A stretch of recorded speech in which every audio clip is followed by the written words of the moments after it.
ياسين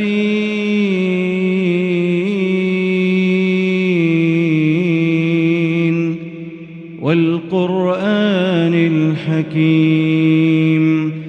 إنك لمن المرسلين على صراط مستقيم تنزيل العزيز الرحيم لتنذر قوما ما أنذر آباؤهم فهم غافلون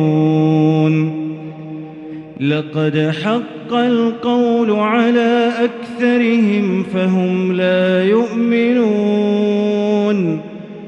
إنا جعلنا في أعناقهم أغلالا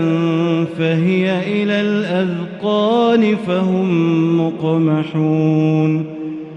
وجعلنا من بين أيديهم سدا ومن خلفهم سدا فأغشيناهم فهم لا يبصرون